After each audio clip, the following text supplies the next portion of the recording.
Tem uma entidade malévola na casa. Você está prestes a ver pessoas reais. Eu fiquei totalmente apavorado. Revivendo encontros paranormais horripilantes pela primeira vez. Aquilo me deixava completamente apavorada. Quando múltiplas testemunhas acabam com qualquer sombra de dúvida. Ainda bem que não sou só eu. Eu escondi isso por 30 anos. Prepare-se para sentir medo. Sobrevivente paranormal. Várias testemunhas.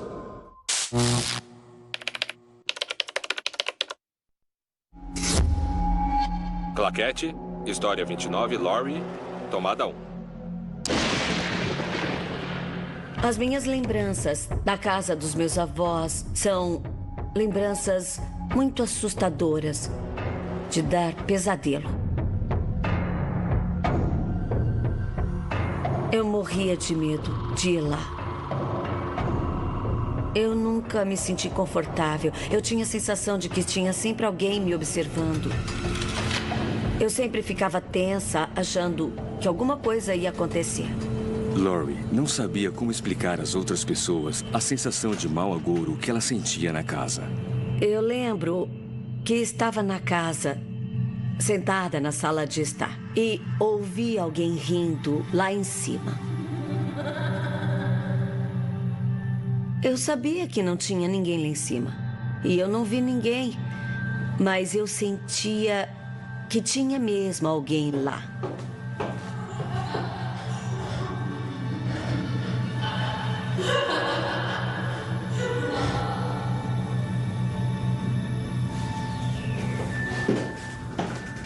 A risada que eu ouvi não parecia uma risada assim alegre, como se alguém estivesse rindo de uma piada. Era uma risada meio sinistra, uma risada do tipo: eu vou pegar você.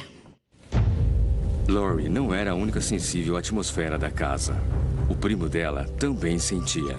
Quando o tempo não estava bom, a gente ia brincar no porão.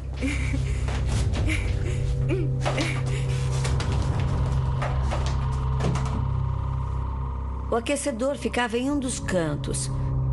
E eu me lembro muito bem que a gente sempre brincava que era lá que o fantasma tinha sido enterrado. Porque perto do aquecedor tinha uma depressão no chão. E era um chão muito velho, tipo de linóleo sobre a terra. E essa parte do chão afundou com o tempo. E ela tinha o tamanho e o formato de um túmulo. Era muito assustador. Vamos sair daqui. Até o momento, Laurie só visitava a casa dos avós. Mas isso estava prestes a mudar. Meus pais se divorciaram e nós mudamos para a casa dos meus avós. Eu já não estava muito feliz porque os meus pais tinham se separado, mas o fato de ter que morar naquela casa era um pesadelo que tinha se tornado realidade. Eu me senti como se tivesse sido condenada a ir para a cadeia. Quando nos mudamos para lá, eu notei que, independente da época do ano, existiam certas áreas da casa que eram sempre muito geladas. Uma delas era o meu quarto. E, sabe, não fazia sentido porque o meu quarto recebia sol a manhã toda. Era desse lado da casa. Então ele devia ser claro, alegre e bem aquecido. Mas ele não era. Laurie tentou ignorar as estranhas experiências, mas elas continuaram. Tinha uma cadeira de balanço bem velha. Eu ouvia aquele barulho. Eu olhava e a cadeira estava se mexendo. Para frente, para trás, para frente, para trás. E então ela parava. Parava totalmente, como se a pessoa tivesse colocado os pés no chão. Então, eu olhava de novo para a cadeira e ela estava balançando. eu sempre tinha a sensação de que alguma coisa estava prestes a acontecer.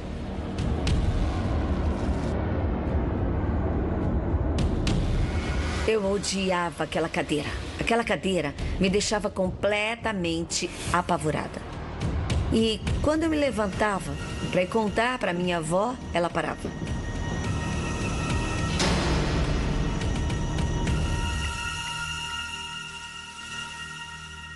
A minha avó era uma pessoa muito religiosa. Então a gente tinha muitas imagens de temas religiosos espalhados pela casa. Então eu pedi para minha avó uma imagem da Nossa Senhora para colocar no meu quarto. Eu esperava que aquilo fosse diminuir as aparições, ou seja lá o que era aquilo. Mas a entidade não se intimidou. A imagem literalmente caiu da parede. O prego ainda estava na parede, então ele não caiu da parede. A imagem foi retirada do prego. O gancho ainda estava na imagem, intacto. De manhã eu me arrumava para ir para a escola. Eu tirava as roupas da gaveta, eu fechava a gaveta, vestia a roupa e quando eu me virava, todas as gavetas estavam abertas. Eu fechava as gavetas, ia ao banheiro e quando voltava para o quarto, todas as gavetas estavam abertas. Meus pertences sempre iam parar em outro lugar. A minha mãe e a minha avó viviam dizendo que era só a minha imaginação e que eu tinha que parar com essa bobagem porque eu estava assustando as crianças mais novas. Um espírito pode escolher, na maioria das vezes, com quem ele quer se comunicar. E, às vezes, ele pode encontrar pessoas que são mais abertas para vê-los. E o que eu descobri nas minhas viagens de investigação é que crianças são mais suscetíveis a ver os espíritos. E é provável que uma criança já tenha visto alguma coisa que uma pessoa comum provavelmente não viu, ou pelo menos não quer ver.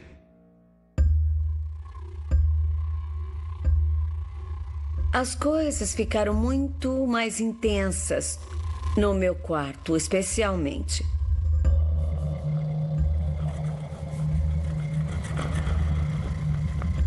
Eu comecei a ouvir como se alguém arranhasse a parede. Como se alguém estivesse preso na parede tentando sair. Arranhões muito fortes. E eu sentia que tinha alguém bem atrás de mim. E eu sentia que não conseguia respirar quando isso acontecia, como se isso tirasse todo o ar do meu quarto. Eu me sentia sufocada. Aquilo me deixava apavorada. Eu achava que ia morrer. Em algum momento, isso acabava recuando para o outro lado da cama.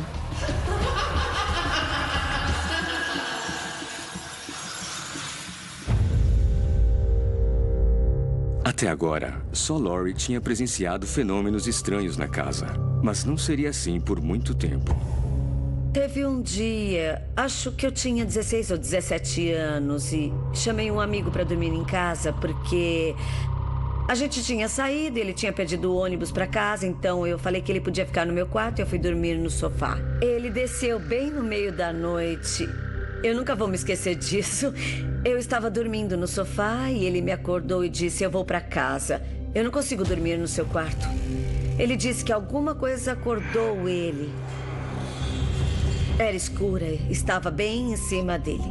Ele disse que sentia que aquilo ia acabar sufocando ele ou então matando ele.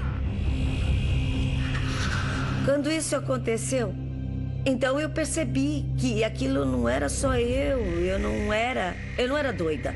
Isso estava realmente acontecendo, porque eu nunca tinha contado isso pra ninguém. E quando alguém vem pra você e fala exatamente o que aconteceu comigo, era, tipo, muito assustador. Mas, de certa maneira, eu acho que eu fiquei feliz, porque eu sabia. Foi quando eu soube que eu não era doida.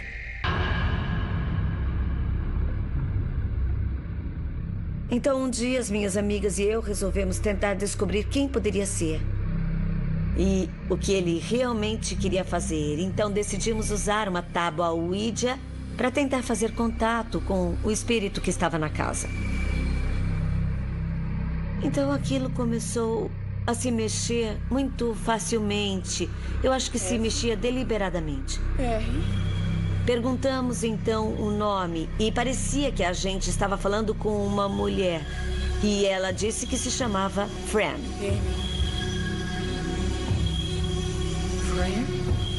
Uma das minhas amigas acabou ficando com muito medo e quis parar de fazer aquilo. Então ela saiu do círculo. Eu perguntei se a Fran era a mulher que eu costumava ouvir rindo em diferentes ocasiões e se era ela quem estava abrindo as minhas gavetas. A Fran disse que ela tinha morado naquela casa. E ela nos disse que ela tinha cometido suicídio. Se você é alguém que invoca espíritos ou você mexe com, sabe, magia ou esse tipo de coisa, isso tem influências negativas. Se você for até a casa de alguém, é possível que um espírito veja você como uma espécie de ameaça. Uma noite, estava no meu quarto dormindo e alguma coisa me acordou. Então eu vi uma mulher parada lá. E vi que ela estava segurando uma corda. E ela estava olhando para mim.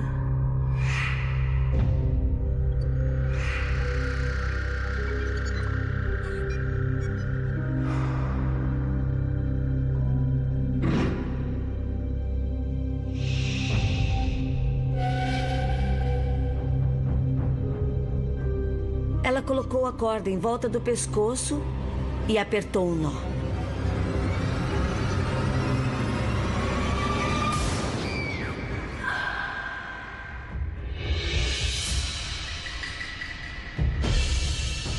Eu estava indo para a beirada da cama. E quando eu cheguei na beirada da cama e fui colocar os pés no chão, ela levantou a cabeça, tirou a corda do pescoço e desceu. Eu fiquei com tanto medo que eu levantei e saí correndo.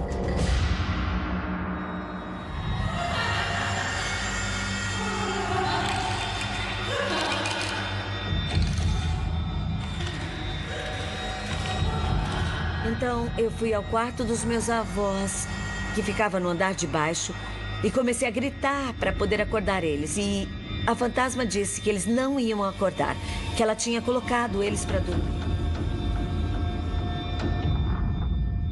Laurie estava com tanto medo que ficou acordada a noite toda. Meus avós acordaram de manhã e eu perguntei para eles se por acaso ouviram alguma coisa de noite. Eles disseram que não. Ela ainda está lá, mas nunca me tocou e não fez muitas coisas. E assim que eu fiz 18 anos, eu fui embora daquela casa. Então, eu me mudei com as minhas amigas que estavam se mudando para Virginia Beach e eu fui junto. Eu ainda estou tentando me recuperar do que eu passei naquela casa. E eu acho que vou ser assombrada por essa experiência pelo resto da minha vida.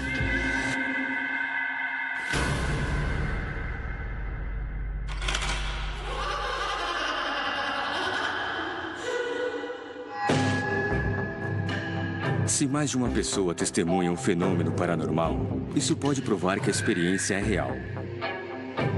Mas quando o fenômeno é realmente aterrorizante, o fato de ter várias testemunhas não oferece muito conforto.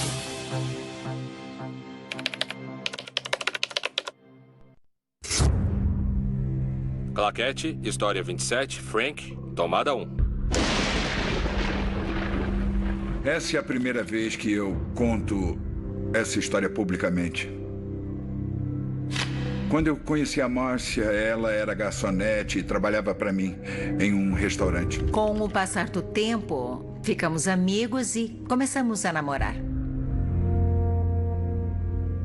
eu levava pelo menos 1 hora de carro para ir ver ela, então estava ficando bem cansativo. Nós discutimos a ideia de alugar um lugar mais perto de onde eu morava, para ele não ter que dirigir tanto depois de sair da minha casa. Eu ainda morava com os meus pais. Encontramos uma casa para alugar em Mount Tabor. Na verdade, eles queriam alguém para dividir a casa. E as outras pessoas só ficavam lá durante a semana. Funcionou perfeitamente pra gente, porque ele estava bem perto e não precisava dormir no sofá da casa dos meus pais. Frank se mudou para a casa nova. Ele estava animado com o relacionamento com Márcia.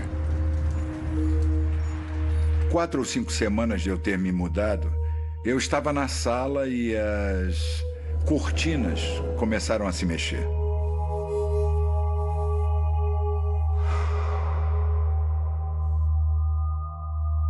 Era uma casa antiga, mas a gente tinha colocado plástico nas janelas para que elas ficassem bem seladas.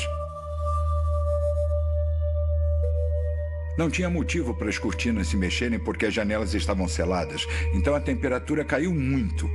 Saía vapor da minha boca, parecia que eu tinha entrado em um freezer. E aquilo não foi a única coisa estranha que aconteceu. Seguido de fogo. Eu estava no meu quarto e eu ouvi o rádio lá embaixo. Com a rua Union. Dava para ouvir as estações mudando. Era um rádio antigo e dava para ouvir as estações mudando. Ele parou em uma estação de jazz de música dos anos 40. E eu pensei, quem está ouvindo isso? Eu olhei em volta, eu estava no 2º andar, olhei no quarto das pessoas que moravam comigo, eles não estavam lá. Então comecei a descer as escadas e assim que eu cheguei no andar de baixo, a música parou. Estava desligado. Voltei lá para cima e eu comecei a pensar que tinha alguma coisa errada.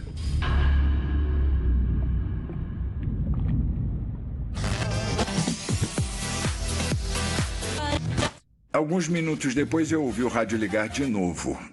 Eu voltei lá para baixo e quando eu cheguei, ele desligou.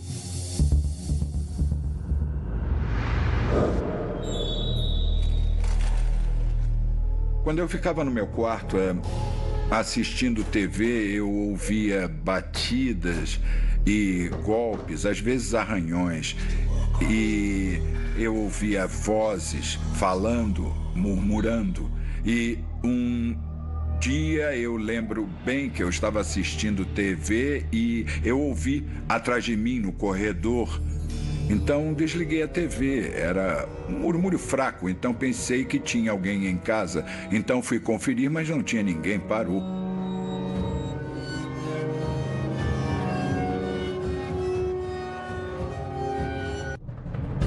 Frank parou de ignorar esses fenômenos estranhos. Mas ele estava curioso para saber se as pessoas que moravam com ele tinham experiências semelhantes. Eu não me encontrava muito com eles, eu raramente via ele. Não existia muita comunicação e eu nunca falava com eles quando a gente se encontrava. E aí? E aí, como é que você estão tá? as coisas, cara? Tá tudo bem? Tá, tudo bem. Bom saber. Teve um momento onde um deles, Greg, estava na cozinha. A gente estava conversando banalidade, jogando conversa fora. Aí, cara, você viu aquilo? Não, você viu o quê? De repente, ele olhou assustado por cima do meu ombro, como se tivesse visto alguma coisa. Eu falei com ele, qual o problema? Ele disse, bom, eu vi uma sombra subindo as escadas. E eu disse, ainda bem que não sou só eu. Né? É sempre bom ter outras pessoas para validar o que você viu ou o que você acha que viu. Isso ajuda porque, como investigador, você perde esse senso de investigação quando alguma coisa acontece, porque você quer acreditar que o sobrenatural existe ou acreditar que aquela casa em particular é assombrada. Com a confirmação de que outras pessoas estavam vendo a mesma coisa, Frank finalmente se abriu com Márcia. Eu não acreditei em nada daquilo, porque eu era muito cética. E eu simplesmente não acreditei nele. Deixei pra lá. Eu disse, olha, Você deve estar louco. Esquece isso. Na manhã seguinte, Márcia não era mais cética. A gente estava deitado vendo TV e aí... De repente, ouvimos barulho de água. Você ouviu isso? Ouvi. Ai, meu Deus. Eu fui até lá, abri a porta do banheiro e o chuveiro estava ligado e as torneiras abertas.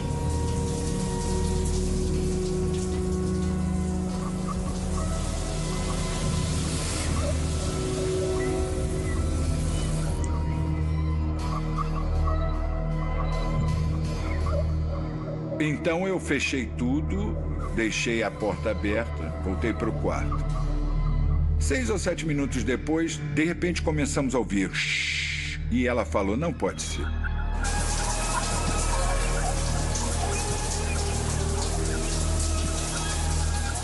Eu disse, é inacreditável, não pode ser verdade, não pode ser.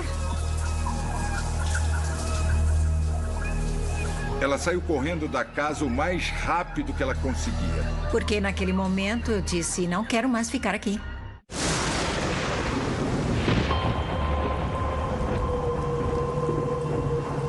Frank estava perdendo a paciência com a casa.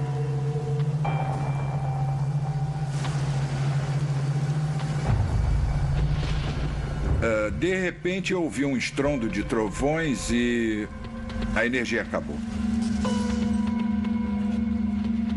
Eu não sabia se era só na minha casa ou no bairro todo, eu não tinha certeza, então fui lá para baixo. Fui até o porão, porque o disjuntor ficava no porão. Encontrei o quadro de distribuição. Enquanto eu fazia isso, ficou muito frio. Eu senti alguma coisa atrás de mim. Eram 2 luzes vermelhas, olhos, não sei dizer o que eram. Fui correndo em direção às portas que se abrem para o quintal. Eu abri a tranca, abri a porta.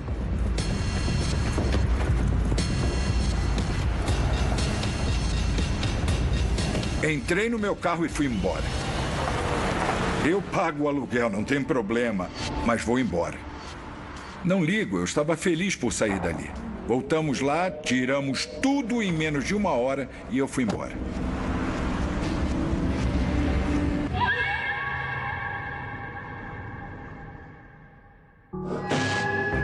Ser expulso da sua casa por uma entidade é uma experiência assustadora. Mas algumas pessoas não podem ir embora, mesmo quando a família inteira está sendo aterrorizada.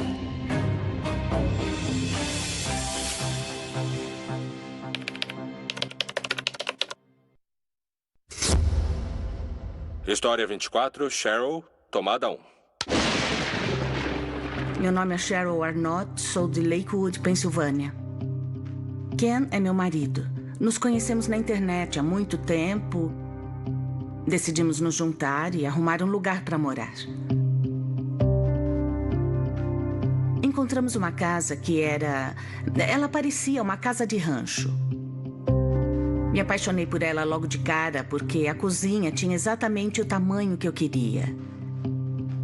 Quem se mudou para lá foi eu, Ken, meu filho e minha filha. Parecia que era seguro porque era uma boa região. Era um lar. Ia ser um lugar para dividir lembranças, um lugar para dividir nossas vidas. Cheryl e a família dela tinham tudo o que eles queriam. Mas isso foi só nos primeiros dias. A primeira vez que eu percebi uma coisa estranha foi quando fui recolher a roupa suja. Como sempre, fazia isso 1 vez por semana. Eu estava separando as roupas e, de repente, tive a sensação de que eu não estava sozinha. Parecia que tinha mais alguém ali. Então, o que eu fiz foi tirar a cesta da minha frente. Eu olhei em volta no corredor. E, então, eu achei que tivesse alguém ali, mas eu não vi ninguém. Você pode ver alguma coisa com o canto do olho, um movimento, e claro, o movimento faz você virar a cabeça para olhar, mas quando você vira a cabeça não tem nada lá, mas você sabe que viu alguma coisa, porque alguma coisa se moveu.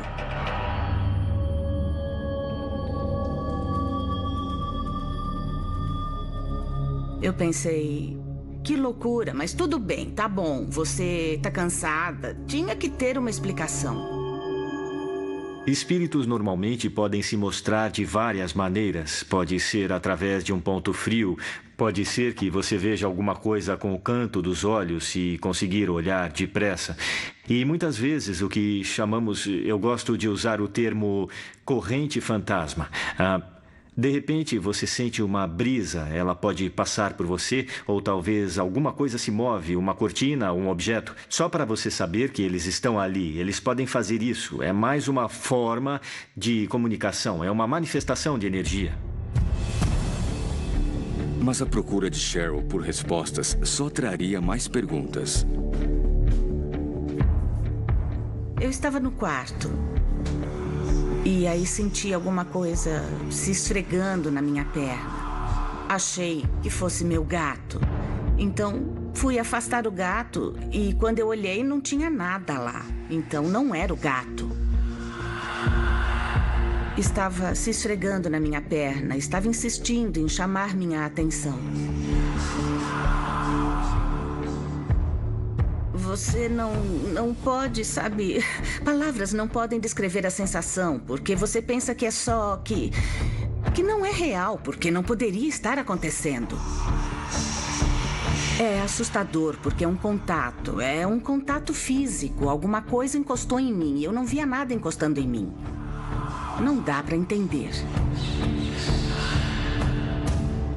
Eu não comentei isso com ninguém por um tempo. O Ken foi a primeira pessoa para quem eu contei.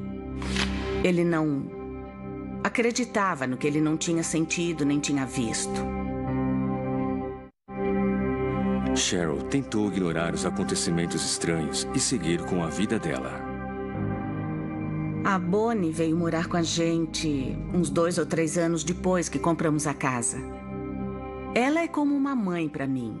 Meus filhos até chamam ela de vovó Bonnie. Ela é uma ótima influência e uma ótima figura materna. Eu confio muito nela. Era como uma grande família. Eu gostava da companhia deles e eles gostavam da minha. Podíamos sempre contar uns com os outros. Eles montaram um quarto para mim no porão. Enquanto a família se ajustava à nova rotina, os fenômenos misteriosos recomeçaram. Estávamos jogando palavras cruzadas. Era de dia. E todo mundo estava concentrado e prestando atenção no jogo. A Bonnie disse que estava com sede, então ela se levantou, foi até o armário e pegou uma bebida. Ah, viu isso? Olha só. Você acertou.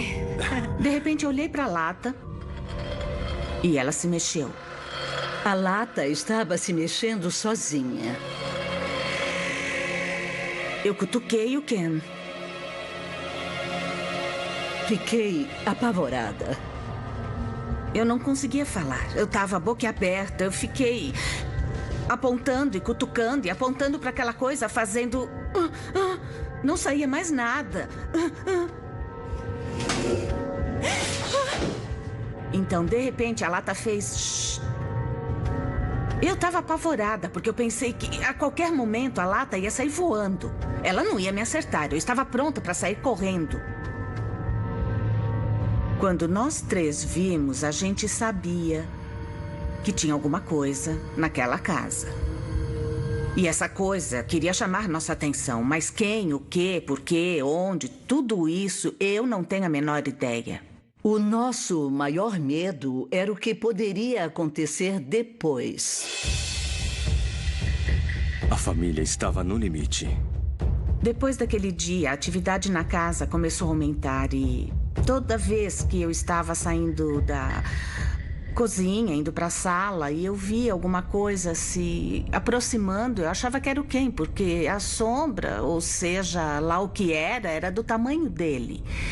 Ele mede 1,90 e ela vinha na minha direção. Eu virava pensando que era o Ken, e quando eu me virava não tinha nada lá. Eram sempre sombras, sombras escuras. Eles procuraram maneiras de afastar a presença indesejada. Eu pensei em mudar de casa, mas acontece que uma mudança não era uma opção, porque tudo que a gente tinha estava ligado àquela casa.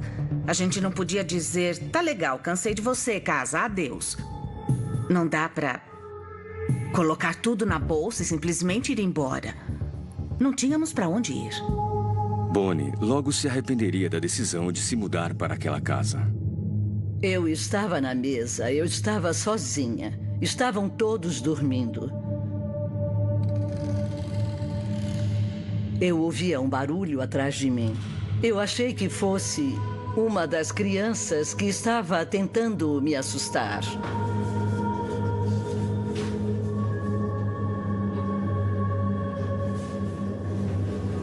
Eu notei sombras. Então comecei a prestar mais atenção.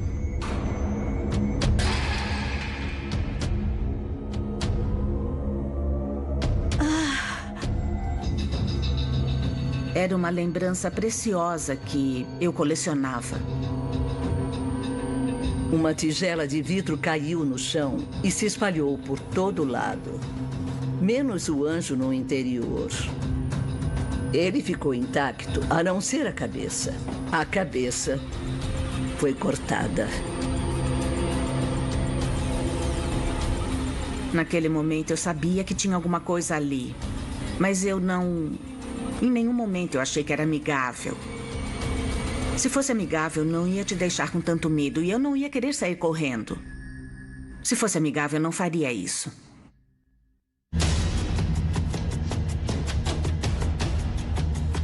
Uma noite, meu filho estava no quarto dele. Ele já tinha ido dormir. Ele tinha uma namorada, ela se chamava Nicole.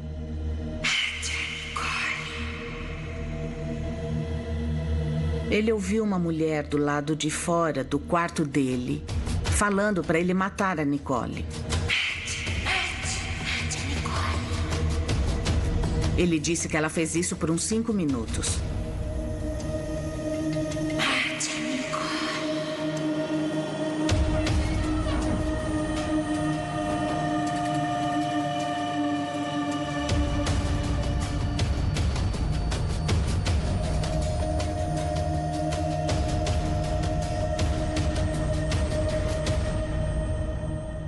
Meu filho ficou apavorado. Qualquer um ficaria. Como essa pessoa ou essa coisa que está fora do meu quarto, como sabe o nome da minha namorada?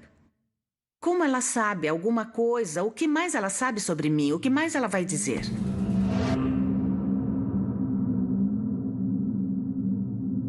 Quando amanheceu, Cheryl achou que ela estava segura. Eu levantei e fui tomar banho. Eu estava lá tomando banho, tinha coisas para fazer, eu estava planejando meu dia. Eu estava lá, lavando o cabelo. Quando eu senti uma mão. Depois de experiências com uma entidade maligna em sua casa, Cheryl Arnold e sua família viviam constantemente com medo. Fui tomar banho. Eu estava lavando meu cabelo quando eu senti uma mão. Eu dei um pulo, aquilo me deixou assustada. Mas só que não tinha ninguém lá. Aquela coisa estava tentando chamar minha atenção e me assustar. Porque se fosse amigável, não ia me assustar daquela maneira. Eu saí de lá e nunca mais voltei naquele banheiro para tomar banho ou qualquer outra coisa. Algumas semanas depois, os fenômenos ficaram mais bizarros. A gente estava na cama, assistindo TV. Vi uma coisa se mexendo, uma névoa. se movendo em câmera lenta. O Ken disse, meu Deus, tá vendo isso? E foi... o que você fica confuso, porque você pensa...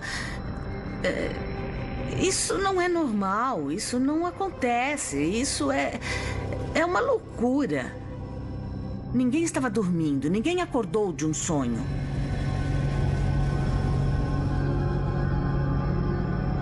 Foi a gota d'água quando esse tipo de coisa começou a acontecer. Eu não aguentava mais.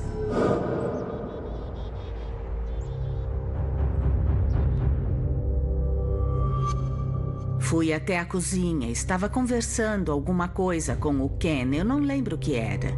A gente estava lá conversando.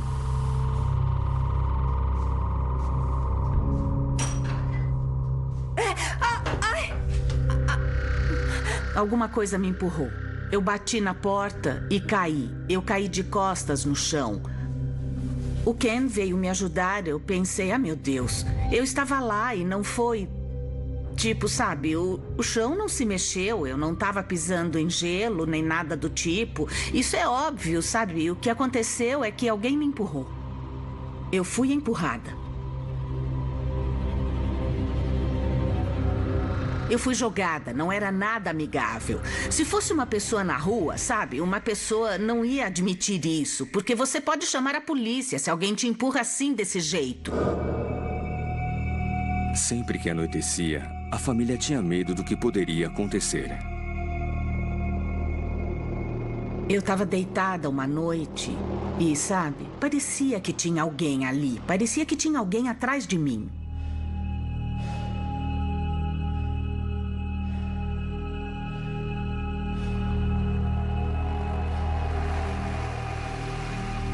Naquele momento, eu não me sentia segura na casa.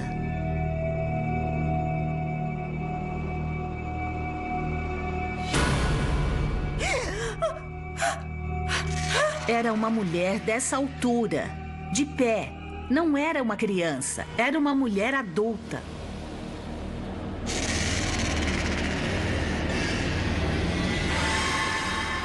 O cabelo dela estava jogado para frente, estava bagunçado, como se ela nunca... Ela precisava muito cortar o cabelo. Ela estava parada, olhando para mim. Ela deixou que eu olhasse para ela primeiro. Depois apareceram faíscas, mas estava tudo escuro. E então aquelas faíscas começaram a desaparecer devagar. Eu me sentia como um cervo na floresta e um caçador ia... Eu esperava que alguma coisa fosse acontecer. E eu me senti extremamente vulnerável. Um alvo vulnerável na minha própria casa. Eles não podiam mais viver daquela maneira e procuraram ajuda. Então foi através de um amigo na rede social que conseguimos encontrar as pessoas certas. Basicamente, o plano era ir até lá, validar a história, se o que eles diziam estava mesmo acontecendo, aquilo de uma vez da casa deles. Você que procura o Senhor, olhe para a rocha. Ele consolará todas as suas tragédias. Ele transformará seu deserto em um Éden e sua solidão no jardim do Senhor. Temos óleo que foi abençoado e vamos em cada quarto e fazemos o sinal da cruz em todas as janelas. E lemos passagens da Bíblia para limpar o quarto. De quarto em quarto. Então, finalmente chegamos lá fora. Assim que chegamos lá fora, abençoamos a porta e isso se faz dos dois lados.